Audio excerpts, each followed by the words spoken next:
Party people, well, welcome once again to the Party of One podcast, the actual play RPG podcast where the gaming table is always set for two. I'm your host as always, Jeff Stormer, and this week on the show, I'm joined by Anjali Bhimani for a game of For the Queen.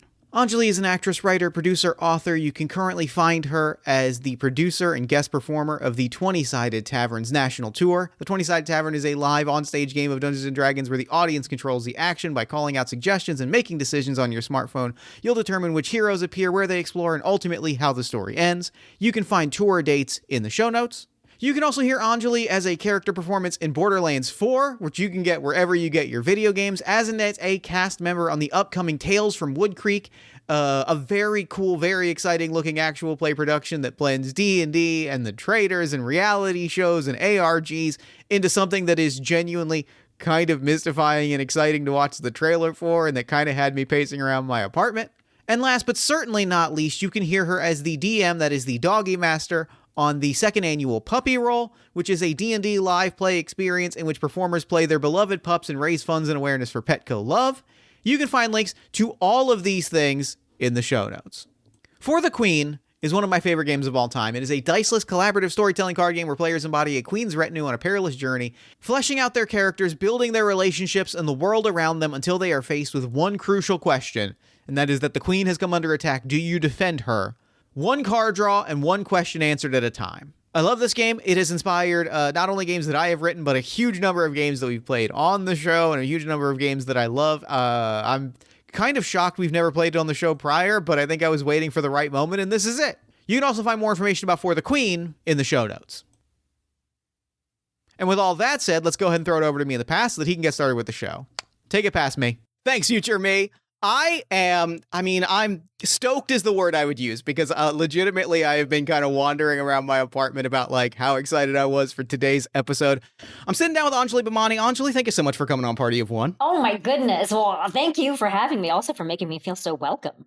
That's the job. I always say that's my number one job, because if I can make this not feel like work, then the play is going to be even more delightful.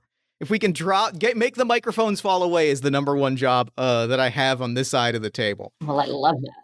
I'm so stoked for today's recording. But before we get into that, why don't you take a moment, let our lovely listeners at home know about anything you've got going on you want them to know about. Oh my goodness, so many things. Hi, listeners at home. I'm Anjali Bhimani. I am an actress, writer, producer, author. I joke anything that they will allow me to do that's legal.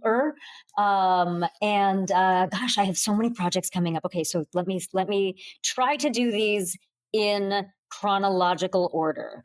Currently, I am a co-producer and guest performer on the national tour of the 20-Sided Tavern, which is going to be playing in Los Angeles from Thanksgiving week all the way through New Year's. So definitely keep an eye out for that. Come visit us in LA. By the time this is out, it will have probably moved on from Chicago to Boston. But if you go to the 20-Sided Tavern site, you'll find out what dates they are near your city or in a city near you. Then also, I'm very, very, very excited about the new Borderlands game coming out, Borderlands 4, in which I play a certain character that all of you will hopefully find. That doesn't sound anything like that. I don't know why I did that voice.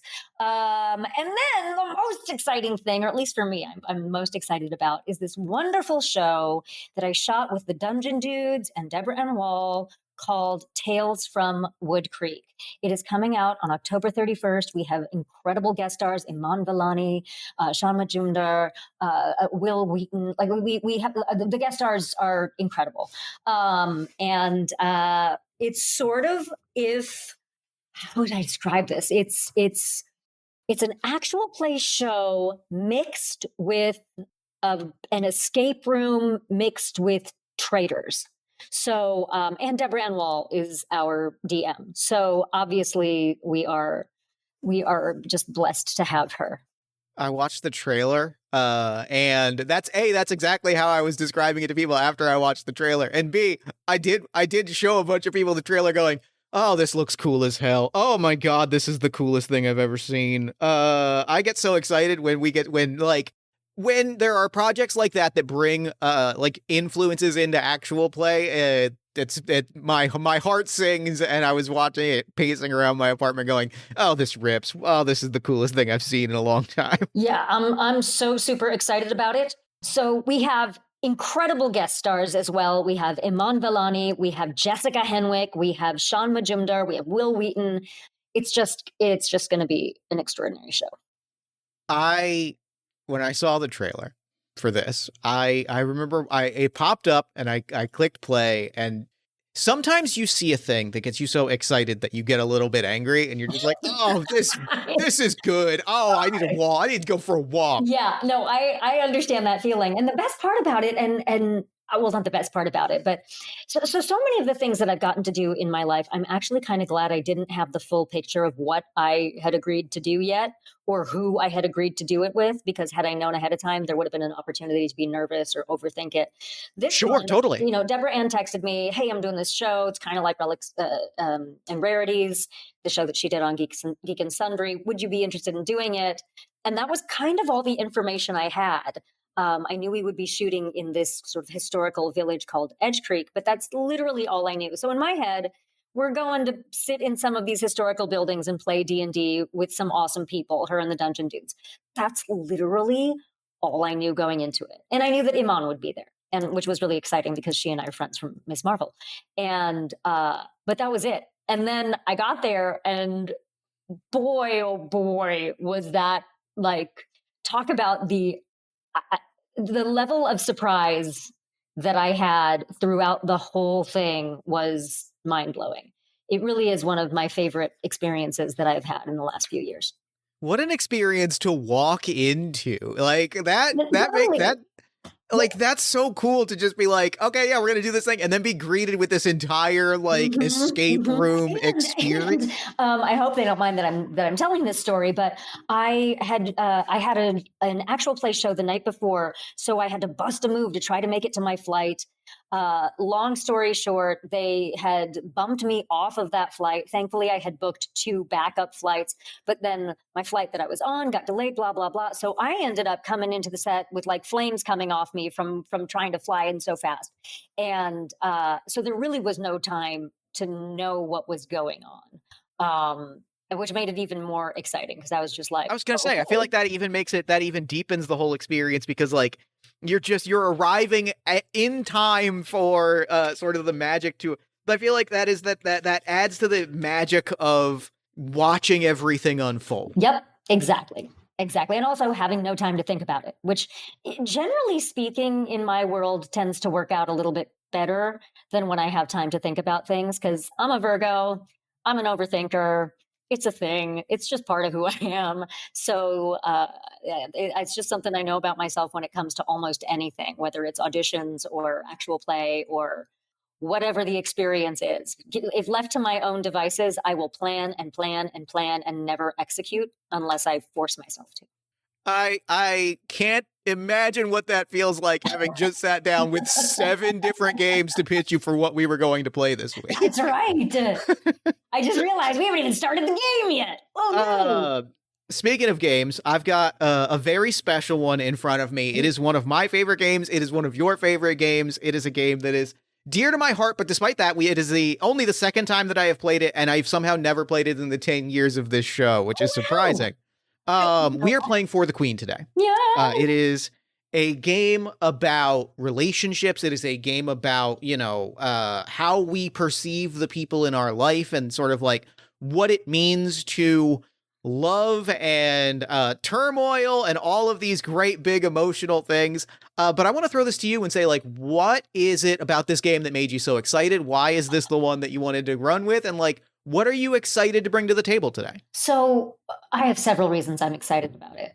First of all, I think so many games, including many of the ones that you pitched to me, were derivatives or just inspired by this game. So this is the OG. This is ground zero for this kind of storytelling. My first experience playing For the Queen was at a convention that is no longer around called Big Bad Con, which was like an industry conference, right? And where you would literally just come there to meet other people in the industry and do panels. And I had just come in to be there to potentially hire people or whatever. And I got pulled into a game by our beloved Spencer Stark, and who is now, writing for game designer at Darrington and doing all of these Grand Poobah. I don't know what his official title is, but he pulled me into this game, and I remember Matt was there, and sorry, Matthew Mercer was there, and I had no idea what we were walking into, and all of a sudden, whether I knew these people or not, we were so deeply related to each other Sure. so quickly. And the fact that we had to answer these questions with no dice, with no structure other than the questions. When we left that room, I was like, we just wrote a season of Game of Thrones. What just happened? It completely just transformed my mindset of how tabletop role-playing games could work, because so many TTRPGs, there's a heavy lift, right? There's a lot of books to read or mechanics to deal with. So this is literally a game you can play anywhere, anytime, with anyone. And and you can jump into without any knowledge of it and tell extraordinary stories. So yeah, I have a very soft spot in my heart for it. Very, very, very, very soft spot. You and me both. And like, that's a big reason why I was so excited about it today, was like the 0 to 60 speed of this game is unlike almost any other that I've ever experienced, in terms of we have nothing prepped. You and I, we are sitting down with this with an empty slate and a deck of cards, and the speed at which we are going to create some characters that we are desperately, hopelessly attached to will be nothing less than extraordinary. And that is the thing that I'm excited about. Full disclosure, one of the things that I love the most about this game is the sort of unbridled possibility for exploring unpopular views, potentially morally questionable characters and whatnot. So I am appealing to all of the listeners at home. Don't dislike me for any choices I made in this game, please. Listen, we're going to make the choices we're going to make, and the story is going to be what it is. Look, one of my favorite things is making bad decisions with good people. So let's make it rain. You have found the unofficial tagline of this show. So like, I feel like we're in the vibe. Tagline of my life. So yeah, you and me both. So with all that said, I have here the rules cards. I'm just going to kind of rapidly read them. Traditionally, we would go back and forth, but I'm just going to kind of read through them so that we kind of get a grounding for where we are in the story. And then we've got our stack of questions. Actually, we'll do it, and we'll do it when it comes up in the rules cards. We'll decide who our queen is in a moment. The land has been in turmoil for as long as any of you have been alive. The queen has decided to undertake a long and perilous journey to broker an alliance with a distant power. The queen has chosen all of you and no one else to be her retinue and accompany her on this journey. She chose you because she knows that you love her. At this point, we would traditionally look through the illustrated cards for inspiration. Instead, I'm going to throw this to you with our first big question. What is one detail about the queen that is currently in your mind's eye for us to mutually picture this queen together? One physical detail? Physical, emotional. What comes to mind when you picture the queen that we are both the retinue of today? She is she's very warm on the outside, but I know her well enough to know that she has an icy cold interior when she wants something. And this is probably just a Jeff on his bullshit in terms of like visual aesthetics. I immediately went crystalline. I don't know what the aesthetic of like. So it's not crystalline in terms of her, her skin color or anything. Just in terms of her, how she comports herself. That feels great. She can turn on the warmth and the gentleness so beautifully and so quickly. I just happen to know that it's not all that's there. And I'm gonna for my detail, I'm gonna spin with the word crystalline for a minute. There is sort of I was thinking about this yesterday because crystals came up at pub trivia, and so like I'm picturing like there's an element of refraction to how the queen carries herself, which is to say that she takes what you give and almost dissects it into its component parts when giving it back. Yeah, there's this almost refraction of like whatever you say is dissected and all of the component pieces are scattered to the winds. There's this almost, you can almost see it in her eyes after you say something where she is kind of like, it's that meme of the woman with the math in front of her face of like watching her pull the pieces and pull the threads. There's this very calculating energy that like then kind of refracts that energy back into the world. That's what stands out to me about the Queen. Yes, exactly. So we have a stack of cards here. On one of them reads, "The Queen is under attack. Do you defend her?" That will be that is buried in our deck of cards, and when that card comes up, the game is over. We will take turns drawing cards, reading question cards, and interpreting those answers. We may ask each other questions and make suggestions on our turn, but whether you answer those questions or include them is entirely up to you. At any time, if a question comes up we don't want to answer, we can remove it. If a card comes up from the other person you would like to be removed, simply draw a card and continue. You may also pass at any time if you don't want to take a turn. But with that, we will just take turns drawing cards, or rather, I will draw the cards for us. I will read some questions. We'll take turns answering those questions. Would you like to answer the first question? Sure. Okay, let's find out. You sometimes think of one member of the retinue as the Queen's favorite. Who? What makes you think this? And here I will say, like, we are the two maybe main members of this retinue. We are the focal points of our story, but we can add as many other characters into this royal retinue as we want. Whether you want that answer to be me or someone else, you can make up whatever characters you want to be here. I think it is her combination handmaiden / best friend, which, makes sense that person would be her favorite. I think they've spent a lot of time together through their formative years. They share the secrets of teenagers all the way through adulthood. I am inclined, based on who I am, to be skeptical but not cynical. So while I do hold space for the possibility that this is a pure and completely sisterly relationship, I don't entirely trust this other girl. I feel very similarly. The energy that I get and what I want to throw to you as sort of a personality trait is, especially with this very kind of calculating, refractive, crystalline queen, is in part because I just watched Sirens on Netflix, and there's this energy of it was great. I really fell in love with it. But there's this energy of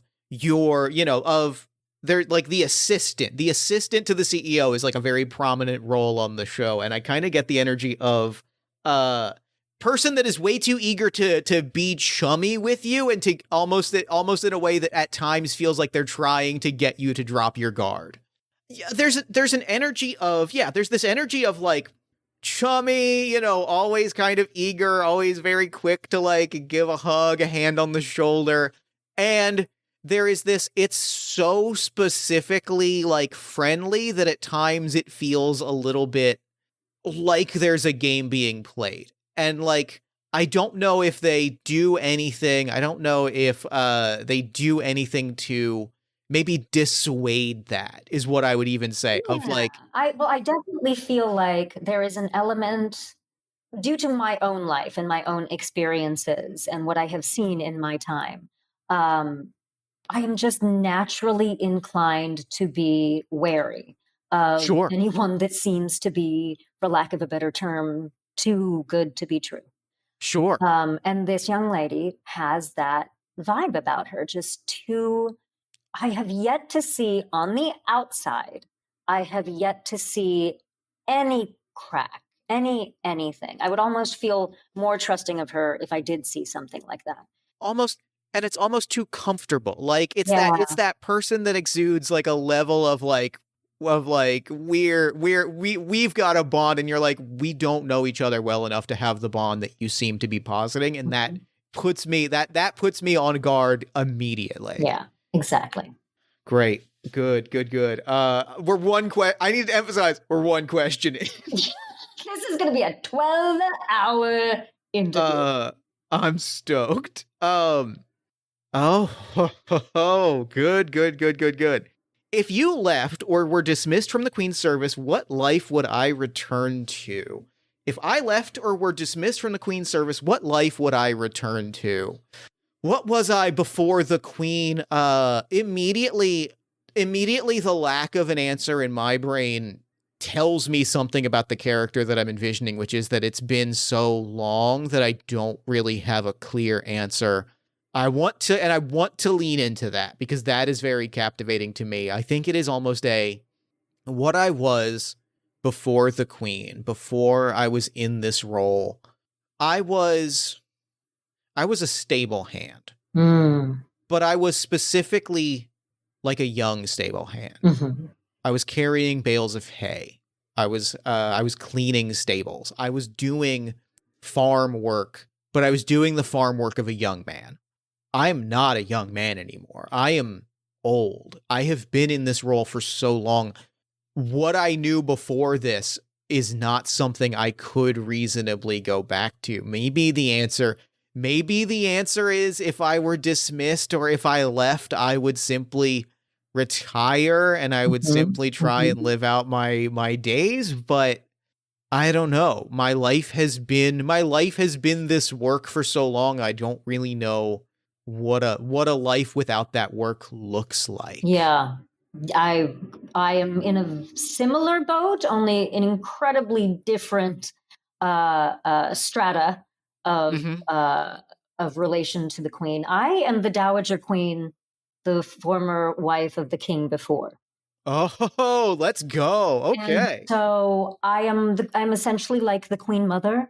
And in this fictionalized society that we are in, I am still a very prominent member of the court, the retinue, an advisor to the Queen, and very respected as well. Sure. And so my entire life has been royalty. And even after my husband's death, even though the Dowager Queen doesn't necessarily hold the power of the Queen, there is an unspoken power that everybody knows about. And it's why I tend to be so wary of people, skeptical of people, because there are many things that happened during my time that I want to protect our Queen from and protect our kingdom from having a Queen that falls prey to. I love this. I love that so much. I think leaning into where my brain is immediately at, ostensibly, I am maybe head of kitchen staff. I'm not a butler per se, but like somebody in that sort of like care service role. Yeah. So you've moved from the stables and from the stable hands. You're not necessarily like managing the entire stables for the kingdom, but you have moved into a more internal service role. Yeah. And I think but I think also at the same time, part of that and part of what immediately comes to my mind is like, there is a certain degree to which I am the only word for it is the fixer. There's a certain degree, like I've got my set of responsibilities around the estate. Very tight. I think that I think that really works, especially for this kind of 2-player game, is that we have a long established dynamic. At my age, I probably served under you as the previous queen, and I think like I've got my list of responsibilities. I've got the things that I do. I've got my kind of day-to-day responsibilities, and I don't think that they are particularly exciting or glamorous or like maybe even noteworthy, right? Like they are pretty mundane. I do like it being kind of an extension of the stable, of being from the stables into like managing the stables, but it's like managing like order forms for yokes and axles, right? Like it's, which is also a wonderful cover for someone that is doing a lot of dirty work for people. And I think what it is that it's a lot of like, I do my work, somebody happens to say to me like, "Oh, we're dealing with a real crisis," and I kind of quietly make a note and say, "Okay, here's what I would do," and propose solutions whether they are above the board or not. Like, it's a Mm. very Do you like openly provide those solutions, or do you do that in like closed quarters with people that you trust? I love it being in close quarters because I almost love it being a like I'm establishing here that it is a practice of it doesn't come up directly. Mhm. I am having tea. Like you and I are having tea and you might say to me, "Oh, it's a real shame those emissaries like they're really Yes, that's putting the exactly screws what I was to thinking, us." is that there's no necessarily direct discussion No call to of it. action. Were someone listening? Neither one of us told the other one to do anything. Yeah. Stuff just has a way of happening. Yeah, exactly. And I feel like if you agree with me, we've built such a long-lasting relationship over time that came from my trust of you during the time when I was newly the queen and newly figuring out how to manage not just being the queen and caring for my subjects, but also the intrigue of being in the court and the Mhm. parts of it that I wish weren't a part of it, but they are. Um, Yeah. and having to learn all of that on the job, so to speak. And what I think is really incredible about that and really kind of beautiful and heartbreaking is this idea that that probably had its roots. Like this probably wasn't a you and I sat down and said, let's work out this scheme No, for how dirty work.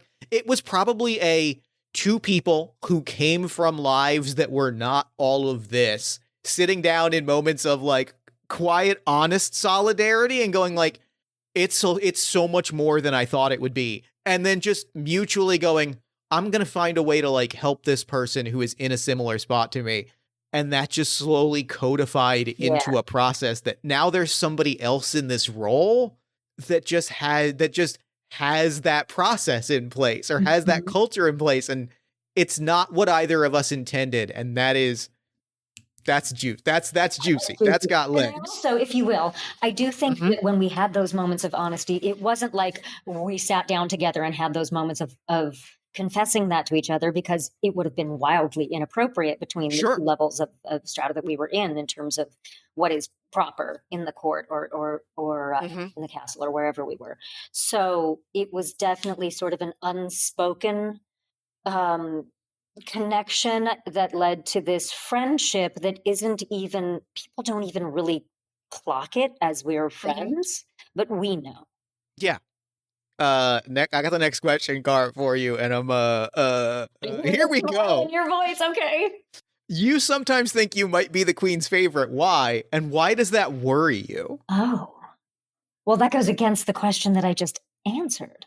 Well, how do you want to? You can pass. You can pass this to me, or you can draw another You know card. what? Whatever you want to do. Here's what it is.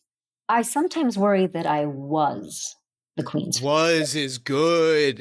and there was a certain amount of security in that, and a sense of pride, and because I do care about this queen, I do care about her, and I care about who she is and what she stands for and what she stands for among her subjects.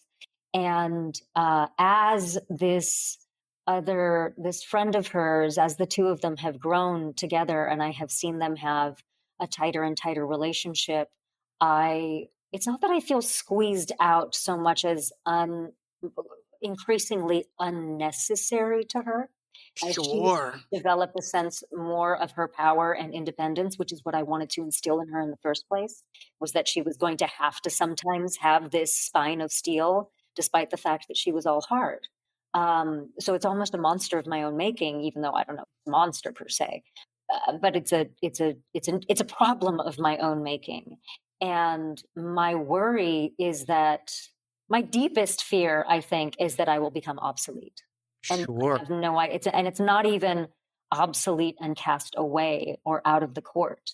That's so unimaginable to me that I can't fathom that. But just obsolete and left to just kind of be here in name only. What I think is so incredible about that is that it means that the queen and her advisor have kind of a very similar dynamic to the one that like we have formed of like I feel like they're starting to in these we're seeing the seeds of that, and like we both kind of know where that ended up. And I also just kind of wish she would come to me with that stuff. If you've got deep dark stuff to go to, let me be your Harvey Keitel. Let me be the person who comes in and cleans it all up. I'm so glad that we both went to Harvey Keitel in Pulp Fiction without saying it out loud. He's the cleaner. He's the guy of all time forever. Yeah. My card is, what did you bring with you to protect the queen? I know my answer so immediately. Go. I didn't bring anything. My hands are completely empty. Yeah. The archers that are the archers that are following from a respectable shooting distance in the trees and brushes with their hand crossbows, poison tipped arrows ready to go, like they have weapons. They're ready to protect. The arrangements that I made with local thieves guilds to ensure that like we have the names and identities of any people that might be poised in like locally known actors who might want to do something. That's what it is. But my hands, I'm here helping like steer the horses. My hands are perfectly clean. My conscience is clear. What these other individuals have done with the information that I've given them, that's for their own doing. Right. But I can't stop looking in every single direction that's not forward. So I'm a lot different. I brought a lot of things to protect the queen. Physical and emotional, shall we say. Let's start with the emotional. The term dowager tends to conjure, and dowager queen tends to conjure the image of a very elderly, poised, but elderly person. I am not that old. I am old enough to be the mother of this queen, and that's about as old as I am. So I'm not, I don't perceive of her as being particularly old in this. She's gotten wiser for sure. But for me, I'm, late 40s at the most. And so there is still a, how do I use this? I know how to use my feminine wiles to get what I want. And when I see someone potentially as a danger, I will step in and use them at any moment if needed to get information, to get closer to someone so that I can keep my enemies close or her enemies close. And then just physically, I always keep a dagger in my bodice and a dagger on my leg. And I have since I was great. I have since I was before I was the queen. Love this.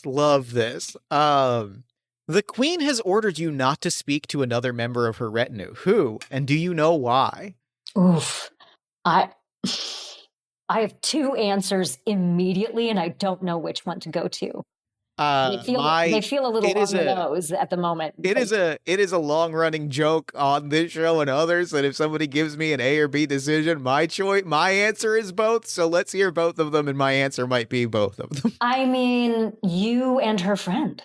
Sure. Because her friend, I feel like she's told me not to. I wonder if, I don't know if this is true, but I, as the queen, wonder if she has clocked my skepticism and my distrust of this young gal, and has thus wanted to keep me from her lest I should hurt her feelings. And you, because I think she knows the relationship that we have, and the relationship, like the purely the work relationship that we have. I don't think the two of us have ever had a romantic dalliance. I think this is no. I think it's strictly like a friendship. Functional friendship that is also, I would do anything for you, knowing how much you've done for me. But she has somehow clocked that there is power in this combination, and for whatever reason, she has said that I need to limit my conversations with you, limit my connections with you. I like that. I think building on that, I think The I queen. actually just thought of a third one too, but Hit me with a third because no one. one ever talks about this when we're playing. As far as I know, when you're playing for the queen, there can be a king. There can be a king. He can totally still be around. Yeah. And she doesn't want me talking to the king. Doesn't want me in his ear. That's great. I love that. I think building on that, there's even a sense of the queen has started to turn to me and say like, hey, I think that the relationship is different. Like, but the queen has started to turn to me and say, I have like come to me more directly with like, there's a problem that like I need to deal with. And I hear that you're the guy to talk to. Like, I think she has started to make it explicit. Love that. I am the person to talk to when something needs to be fixed. Love that. And like that it's changing the relationship between us in a way that I think is thrilling. I love that. I love it. I love it. I love it. I'm going to pull my next card. The queen trusts you, but no one else in the royal court does. And why? Let's go. I mean, I feel like we already answered these questions. This feels like such a slam dunk that I might just draw a second card and see what else I can build on. But I mean, maybe there was like here's what I'm going to go on, because I'm going to throw some gasoline on the fire. Right. I think there was a specific incident. I think I have been quietly known as the guy who handles things for a long time. But I think there was a specific incident that where something went, I was going to say wrong, but I don't think wrong is exactly the word for it, because I think it's horribly dark. Not even, I was going to say horribly dark, but I think it's almost, there's almost a more exciting option of something went too well for me. Like I did something and like I didn't intend for it to go this way, but like somebody died or disappeared who was in a position to take over some of my like house responsibilities. Oh, I love that. Somebody who was ahead of me in the I was just gonna say someone. What about someone who you would then move up and take their place? Yeah, I think I moved up in status after someone disappeared, and like it went according like it was not maybe it was not. I really like it not being my direct intention. It was what needed to be done to deal with a crisis. I would love the idea that I asked you to do it.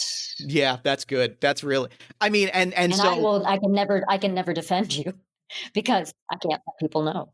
It adds to the sense of like, now eyes are on us in a way of like, don't talk to each other. Like it became known, there's like a scandal that erupted, and I am now kind of seen as like a ladder climber in a way that like eyes are on me now in a way that like have never been before, because I've always just kind of been a guy running purchases for the stables.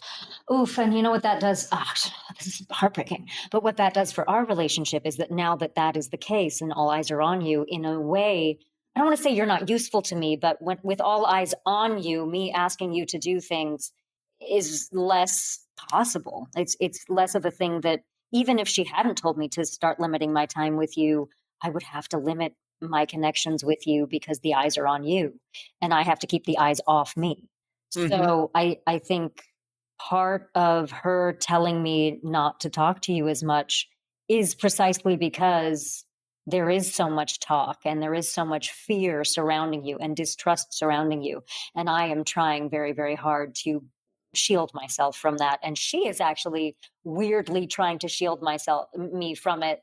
But also she's kind of acting shady with me. So I don't know who to trust at this point. Yeah, this is great. This is real good. Okay. Next question for you. What is the most difficult part of the journey, and what makes you so adept at overcoming it?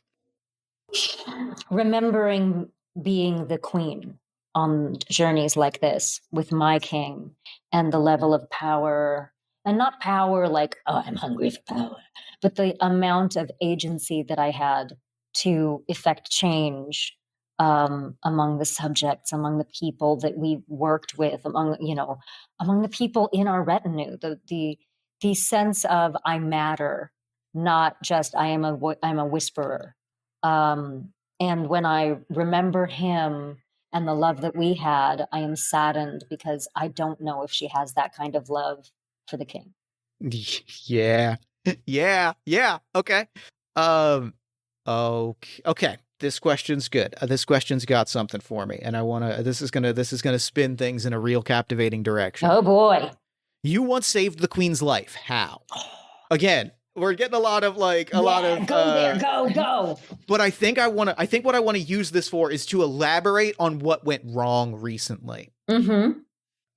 We're going full on pedal to the metal of like there was an assassination plot. Yep. Like somebody else one of the head of the like royal cook staff, like the head chef, head the dinner had poison on their person. I had tracked the purchases from the stables. I know what packages come in from the stables. I know what comes and goes from the castle. Mm-hmm. And so I knew that poison entered the castle from the shipping docks and landed in the kitchen. And that can mean one thing. There is only one thing that happens when that occurs. And so I took the steps necessary. You know, we had and I think like maybe the question that maybe I want to end this on, I want you to think about, and I'll throw this to you when I'm done monologuing, is like, how much about this did you know, or did I fully act on my own of like, this was going to happen. I had the evidence that it was going to happen, and I took the steps to make sure that it did not happen. And yes, I was in line to inherit a lot of that responsibility, which means that I am in charge of a lot more of the domestic operations of this castle estate than I was a month ago. But if I had not acted, we would not have a queen right now. We might not have a king right now. Who would have known what would have happened?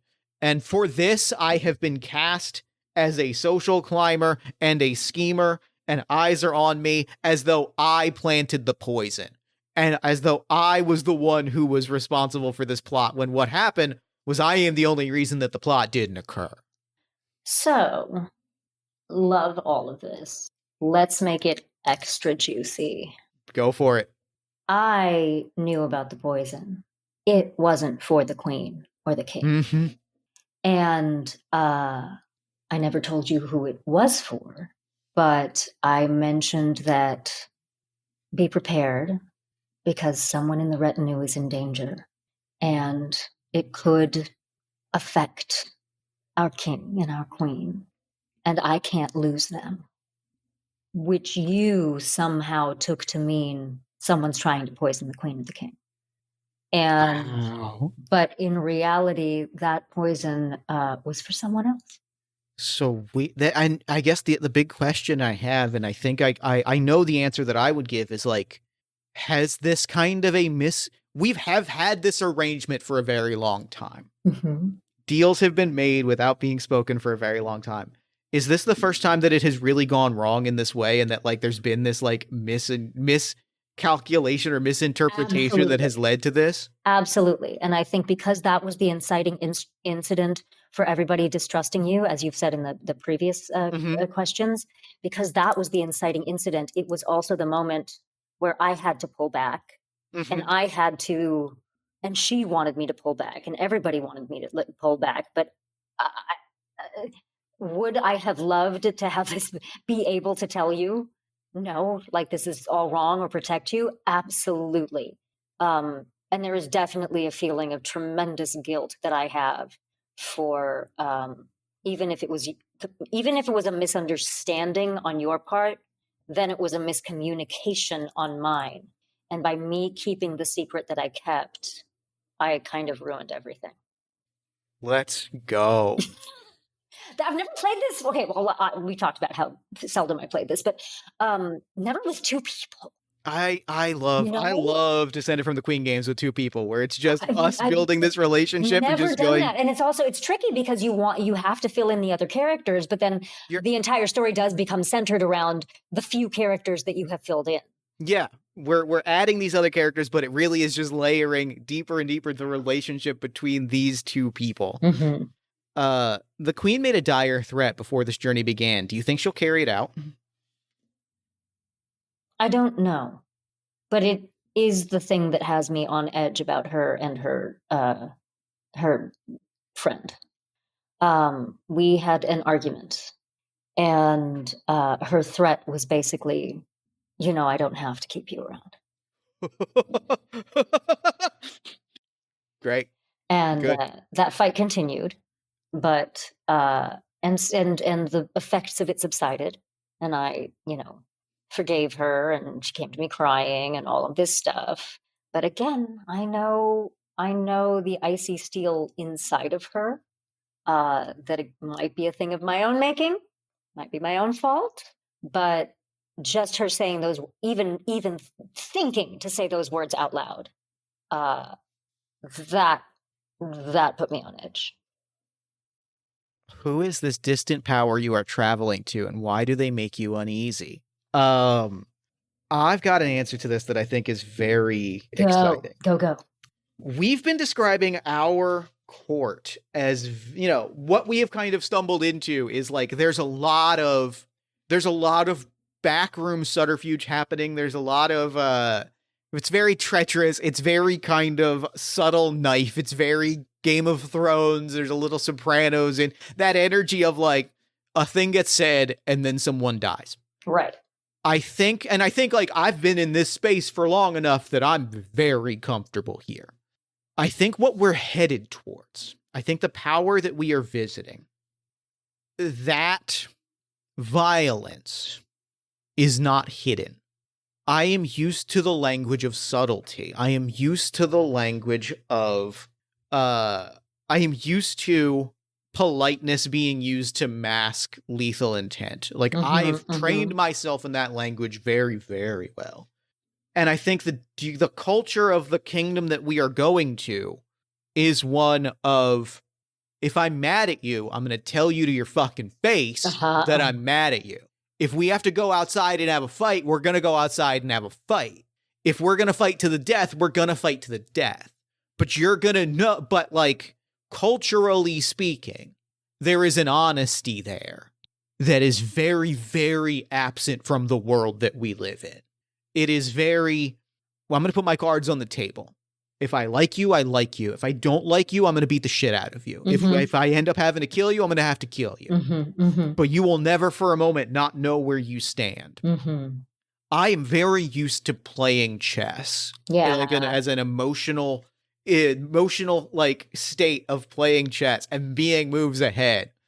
How that interacts with a space where people are honest, where people are forthright, where people are, dare I say, kind about it, even in their violence, I'm not ready for it. Interesting. Because that feels like much more of a minefield if you are playing games and somebody is going to immediately call you out on playing those games and then immediately kind of enact that anger.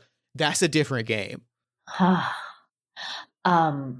I'm going to jump on this just to say this is very familiar to me.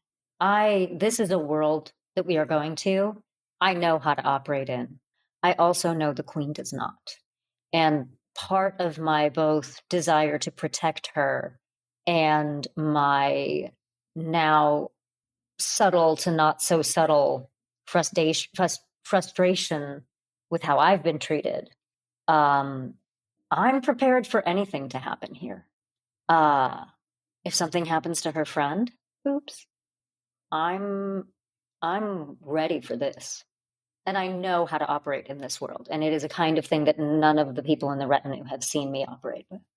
The idea of weaponizing this culture of openness is so fucking cool is the thing, and also terrifying. Like the idea of we have this space and you like knowing how to operate and going like, I'm gonna walk them dead into the minefield and just let them play for a while. Because also, to an extent, it makes me useful if they actually come to me for advice. Sure.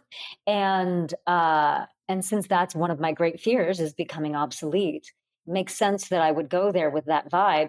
I just didn't expect that threat to happen at the beginning of the journey. So now I'm kind of on the fence about what I want. Because if the queen disappears, I'm still the Dowager Queen. Yeah. This journey isn't just about diplomatic negotiations. What else do you suspect is going on, and why? I mean, I think it's kind of part of what we just talked about is, gosh, yeah.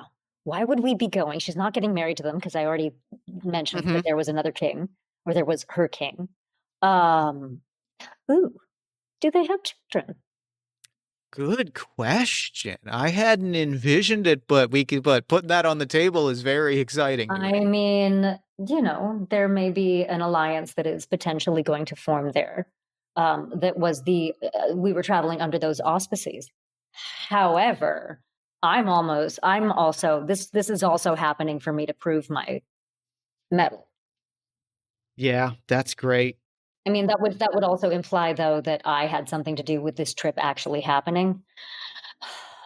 So I mean, you did say you were familiar. You did say you are used to the culture. You are very versed in this space. I could since I am the Queen Dowager, I could very much see myself giving a certain amount of advice saying, hey, this would be a great alliance if you could bridge the gap between these two, if you are open to, and if one of your children is open to that kind of alliance. I'm not going to force it on anybody. I don't think you should force it on anybody. But if it becomes something that you feel becomes organic, then great. So it's a culture I'm familiar with from my previous years. And yeah. Next question. Okay, great. When did you know you would never forgive the queen? This has got. Okay, yeah. Let's light a match on a powder keg and really kick it up a notch. The stables are being closed. Adding to the there are other things happening than diplomatic negotiations. We are doing away with the woodland hunts and many of the other responsibilities that would go into managing the stables. And I have been told that a large part of this trip is I am valuable to the estate and they want to find another place for me to work. They want to find other responsibilities. Maybe it's just managing the kitchen. They want to assess and kind of see if there are other places I could be fulfilling that role. And I didn't want to manage the kitchen. That was put upon me because the person that did it was at least as I think, was plotting against the queen. Yeah, exactly. I think that was thrust upon me. What I want to be doing is the thing I've been doing since childhood of managing the stables. I entered into this world as an extension of the work I was doing in the farm as a kid. That was my dream. I don't want to be doing something else. I want to be doing that. And they're going to take that away from me.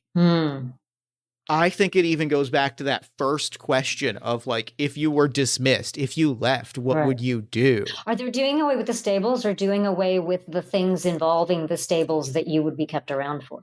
I think it's that. Okay. I think it's that. The big, the wild hunt and all of this, the wild hunt. A lot of the shipping for castle meals is going to go through other channels. Maybe maybe exactly. I'm being laid off. I'm being my apartment is being reorganized here. So they're just kind of it's a reorganization. And they're finding another spot for me on the team. And I'm not happy about that because I really liked what I did. Yeah. Okay. I got it. And you wouldn't forgive her for that. That's amazing. That's good. This has been my life and it won't be anymore. Yeah. God, I almost feel I almost feel like that's my fault, not her fault. But, that's just me being egocentric probably because I'm the one that screwed you over by giving you the miscommunicating what I meant. Which then got everybody to not trust you, which then meant they're downsizing everything. I knew I'd never forgive her when she said those words out loud. I don't need to keep you around. Yeah. The thing is, not forgiving her for that does not mean I don't do my duties, does not mean I don't still care, does not mean I don't still love her. It just means that particular thing, I will never forgive her for putting that in my head. Do you want to escalate that in a massive, massive fashion? I mean, perhaps. Part of you wants this proposed alliance to fail. Why? Is that That's the question on the card. Genuinely the question on the card? Genuinely the question on the card. So I can swoop in and save it. Sure. Basically. Because I know I can. If the proposed alliance fails for any reason other than the children don't want to be in it, which is a viable option, it makes her look bad. Mm-hmm. And I can come in and save her and make her look good again and prove my worth again. So the next card that I have drawn states that the queen is under attack. Do you defend her? I have my answer, and I would love to put it on the table immediately. Go. I think my answer is, I think for all, even knowing, in part because I don't know that you are partially responsible for my current situation. Mm-hmm. I think my answer is, I think I very consciously, with a skill that goes into that factors in years of managing people and managing back alley deals. My answer is your answer. I hold the call to the archers and the assassins, and I wait to see what you do, because I'm not here to defend the queen. I'm here to defend my friend, and I need to know what you want to do before I make a call. Okay, so that's a great answer. So the queen is under attack. Is the retinue under attack? Like, do we know that this is like a siege attack? Or could the queen be under personal attack? Like, could this be a solo assassination situation or a fight like that? I think we could go in either direction. Okay. Which one is more exciting to you? So I think it is the latter. And I absolutely defend her. Not just out of my sense of love for her and whether misguided or not, but because I know I am uniquely suited to fight this off. Mm-hmm. And it may be an ill-placed pride and an ill-placed ego that says that, but there's a reason I carried these knives in my bodice and under my skirt for all of these years, is that I know these moments happen, and she doesn't. And this is my moment to teach her the most valuable lesson of all. It's not really the most valuable lesson of all. Mm-hmm. What I'm about to say is definitely not the most valuable lesson of all. But this is my moment to teach her you're alive because of me. That fucking rules. And I think the closing beat on my end that I really want to signal is like, you leap to her defense.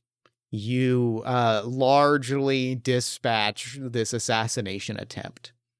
And at the last moment, like an arrow comes and pierces mm-hmm. the assassin's neck. Mm-hmm. And I don't know if it's visible to everyone.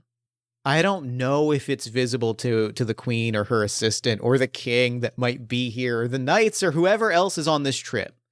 But the delay in that action happening until you made a move is very, very visible to you. Mm-hmm. You recognize that could have happened a minute ago, mm-hmm. and that I could have signaled to them a minute ago. And I think our closing beat is a moment of you having recognized that and looking in my direction, and the two of us like locking eyes, uncertain about what is going to come next, but very aware of where we both stand in this moment. Yep. Yeah. And that's game. There we go. That rule. I love this game so much. Oh, I love this game. I truly love this game so much. Like I said, I've never played it with two people, and it does create a certain level of limitation to it, because there are only so many extra other characters that we can introduce as the two people that we are. Normally it's been played with a bit of a larger group, so you have mm-hmm. different people picking random parts of the retinue that they are. Yeah. That was very cool. What was your favorite moment from play? Getting to save the queen, tell her that you better not get rid of me because I'm the reason you're alive. Yeah. I mean, that's the most satisfying moment. I think realizing that you did something ostensibly for me and I screwed it up, and that changed everything. That was a really cool development when you brought that in to the picture, that you saved her from the poison, but it wasn't for her in the first place. That's really great. I think my favorite moment very similarly is like the space after that where we have that dramatic irony of I don't realize that you did that. I don't realize that we are at cross odds, and like playing in that space deliberately, very, very satisfying. Yeah. This was incredible. Thank you so much for this. Fun. Love it. Before we wrap up, where can people find you and your work online? I am on the interwebs. I am Googleable, but also my Instagram, my Twitter, because I will never get over calling it the other thing, my TikTok, all of those are Sweet Anj with 3 E's, SWEEETANJ. You can also find me on YouTube at that handle. On Facebook, you can find me at Anjali Bhimani. That's where my fan page is. And you can find my book, I Am Fun Size and So Are You, Thoughts from a Tiny Human on Living a Giant Life. You can find that online at Amazon. And I say that as somewhere where you can find me because it was a love letter to the gaming community who had been so supportive and loving and giving to me of their art and of their stories.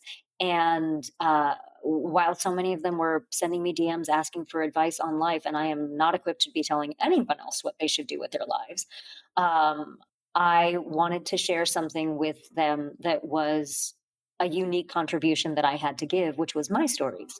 So I Am Fun Size came out of a web series that I created for this community, answering those questions with stories. And the book itself is just a deeper way to carry that around with you, so you have a friend with you and know you're not alone at any given moment. So and it's also now a very, very poignant and important piece of a memoriam to our dog Charlie, who just recently passed. And he taught me so many things, and he is all over the book. So in all of the illustrations, in many of the lessons. So if you want to find me on the inside, you will find me in that book. I'm truly so glad that tribute is able to be there, because as a sometimes overly doting cat dad, like the impact that this goofy little monster has had on my life cannot be overstated. Oh my goodness. I also completely didn't talk about this, which is absolutely something that will be announced by the time this comes out, is we are doing our second annual puppy roll, which was also inspired by Charlie the dog. It is a live stream charity event where we will be playing Dungeons and Dragons as our pets. Charlie will make an appearance as he did before. I will be the DM, the doggy master.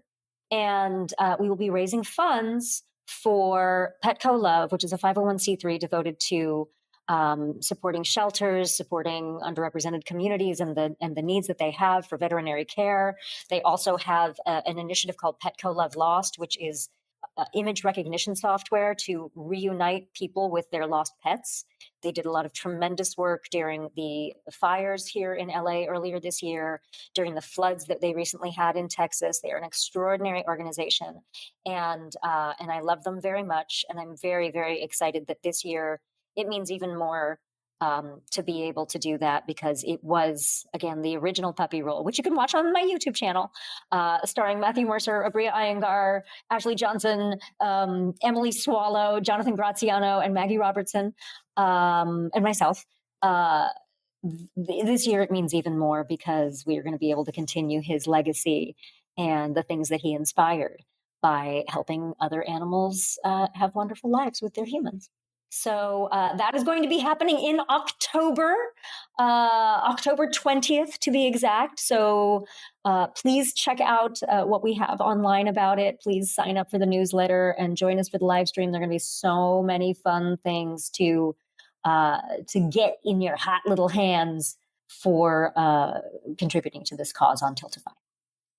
I always say one of the honest best pieces of my job here is getting to hear about a cool thing like just getting it dropped into my lap in the midst of a recording, and the smile on my face cannot be overstated. I'm not gonna lie, the first one was exceedingly fun, and I definitely think if you haven't seen it, you need to watch it. Like, go to the YouTube channel, start it. If you want to start it when like some of the action starts, start about 10 and a half minutes in, because there's a lot of like pre-roll. But it is one of the things that I am most delighted by, getting a chance to create in this world. I'm adding it to my list as we speak. This has been such a joy. This has truly been a delight. Thank you so much for this. And for now, I'm going to throw it over to me in the future so that he can wrap up with the show. Take a future me. Thanks, past me, and thanks again to Anjali for coming on to the show. That kicked ass. That was a joyful experience. That we fell so deep into the storytelling of that experience, and it embodied everything that I love about For the Queen and about this style of play, and truly, we went from 0 to 60 so fast. I'm absolutely overjoyed with the experience that we had and the story that we told. Be sure to check the show notes for links to everything that Anjali is working on, from the 20-Sided Tavern, Borderlands 4, Tales from Woodcreek, her book, the second annual Puppy Roll. It's all there. And be sure to follow Anjali on social media at SweetAnge. You can also find us on pretty much whichever social media you prefer, at Party of One Pod or Jeff Stormer, depending. And if you enjoy the show and you want to support it, there's a lot of different ways you can do that. Subscribe to our newsletter at buttondown.email/partyofonepodcast. And join our Discord community at bit.ly/partyofonediscord. You can support us financially at patreon.com/JeffStormer or Ko-fi.com/JeffStormer. You can give us a nice iTunes review, shout us out to a friend, give us some love on social media. You can buy some Party of One merch at bit.ly/partyofonemerch. Or if you're looking for more great podcast content, you can check out All My Fantasy Children, which is a character creation, storytelling, and world building podcast that I make with my best friend in the world, Aaron Catano Saez. We take a listener submitted prompt and spin it into an original fantasy character, populating a shared universe one story at a time. You can also check out Yazeba's Bed and Breakfast, which is an actual play about a heartless witch, a cozy house, and the many people making their homes inside. Both of those you can find wherever you get your podcasts. Party of One is, as always, produced and edited by Jeff Stormer and Jen Frank. Music for the show comes from the song Infinite Lives by Mega Ran, featuring the D&D Sluggers, and the Party of One logo is by Evan Rowland. If you'd like to inquire about advertising rates, coming on the show as a guest, or about press coverage of the show, you can email me at partyofonepodcast@gmail.com. And unless I am mistaken, that is all we do here. So until next time, thank you so much for listening. Remember to fight the forces of fascism every single day. Remember that self-love and self-care are radical and defiant acts of resistance. And as always, party on, everybody. Never gonna die.